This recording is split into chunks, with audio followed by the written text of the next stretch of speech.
প্রবাসীদের আর্থিক সহায়তায় ও কুলাউড়ার ঠিকানা ফাউন্ডেশনের আয়োজনে 27 জন প্রতিবন্ধীর মধ্যে হুইল চেয়ার বিতরণ করা হয়েছে। 1 ডিসেম্বর রোববার বিকেলে কুলাউড়া পৌরসভা মিলনায়তনে আয়োজিত এই অনুষ্ঠানে সভাপতিত্ব করেন অবসরপ্রাপ্ত অধ্যক্ষ ডক্টর আব্দুর রকিব।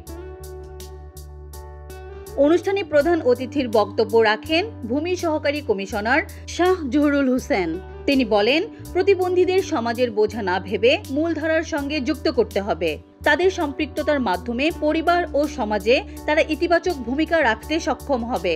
সরকারের পাশাপাশি প্রবাসী এবং বেসরকারি সংস্থাগুলোর এ ধরনের উদ্যোগ প্রশংসার দাবিদার। সরকারের পাশাপাশি যারা বড় হৃদয়ের, বড় মনের, যারা এগিয়ে আসবেন, তারা এবং আমরা মিলিয়ে যদি কাজ করতে পারি, তাহলে আমরা যে বাংলাদেশের স্বপ্ন দেখি সেটা বৈষম্য হবে না।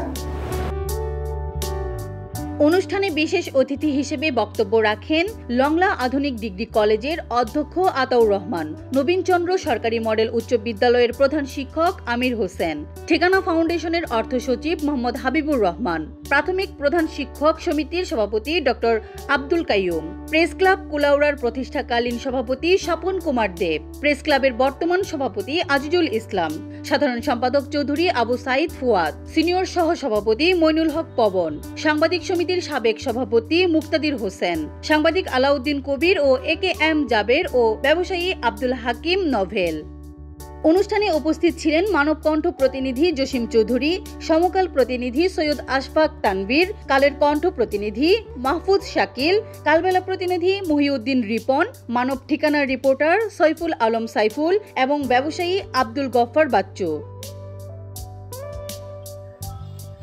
এই কার্যক্রমে আর্থিক সহায়তা প্রদান করেন যুক্তরাষ্ট্র প্রবাসী ভালো ফাউন্ডেশনের কর্ণধার শাহরিয়ার রহমান, সৈয়দা নাজনীন শাহিন, মিজানুর রহমান আলম, ইলিয়াস আলী, মুয়াজ্জেম হোসেন ইমরুল, নুরুল ইসলাম মঞ্জু, মমতাজুল আহাদ সেলিম, উজ্জ্বল মজুমদার, মুহিতুর রহমান চৌধুরী রিপন ও লিটন চৌধুরী।